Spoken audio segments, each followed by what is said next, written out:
pain and suffering. How do we know that? Well, a quick test for that is when our body gets in contact with something that is very hot, something that will cause us pain, burn, our quick impulse is to move away from it. Or when we get pricked by something that is very, very sharp, we move away quickly. And we react that way because pain and suffering, it's it's not part of our system. We don't like that to be part of our system. And if you think about it, there's this term called masochism. It's the desire for wanting pain. And it's unnatural because the natural thing is that our body, our system will reject any pain and suffering. It's normal, right?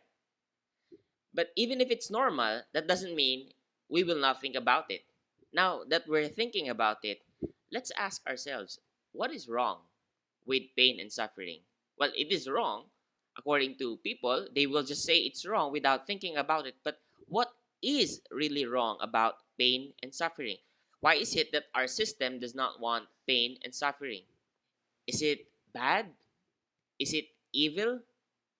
You see, that's the problem. Because the problem of calling pain and suffering as evil is that when we say it's evil, that means we appeal to something that is good. We contrast it with something that is good. We have an idea of this is how things should be, but it's not like this. It's the exact opposite. Therefore, we call it bad. Therefore, we call it evil. But if it's bad or evil, then again, we admit that there is a standard of good and we appeal to that. Now, where do we get that standard? Where is that standard coming from? What is our notion of good? When we call pain and suffering as evil, we already touch on the discussion of God. If you don't want to believe in God, then don't talk about evil.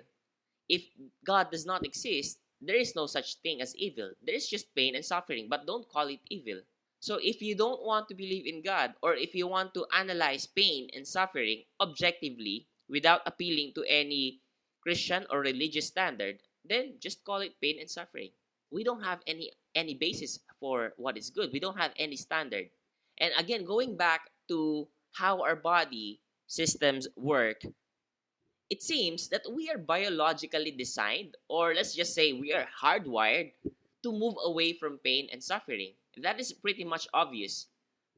Now, our body's instinctive response is also similar to our expectation of this world. It's as if we expect this world to be like our body, to be free from pain and suffering. It's like this is how the system should work. There should be no pain, there should be no suffering.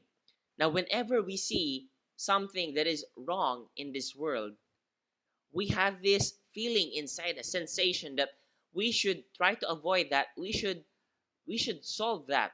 We should we should remove that problem. And that's it. We identify it as a problem because that's not how things are supposed to be. And if we're going to really understand and analyze this problem, and if we will just look at it historically, what is wrong with the world?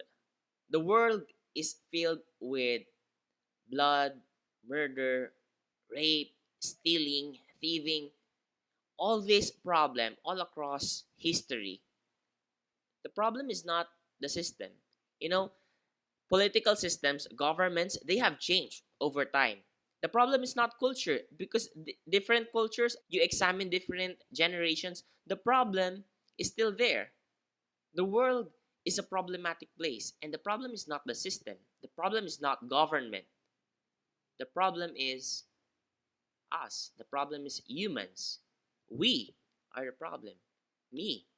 If you don't want to admit that you're part of the problem, then I'll just say me. I am part of the problem. I am human. Every time I sin, every time I do something that is wrong, even though I think it's not affecting other people, it's causing problems.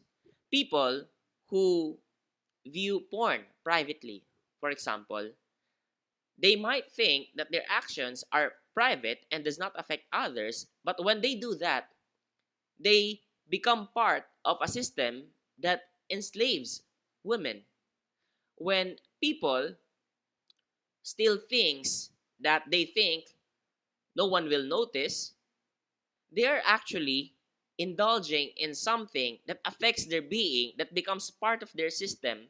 They make it a habit until one point in their life, it will manifest that all those little things that they're stealing, it's actually causing ripples of effects that they may not see at that time, but it's making the world a worse place than it is. Nothing is truly isolated. If we humans are meant to be connected, and we are, and we can't cut off our connection, the same way our actions cannot be isolated. Our actions will always have consequences with others. And if you think about it, the world is like this right now because humans are doing wrong things, are doing things that's not supposed to be part of the system. If this is the problem, if we are the problem, if I am the problem, what is the solution? Think about that. Let's ponder on this problem and then let's try to think of the solution. We'll talk about it tomorrow.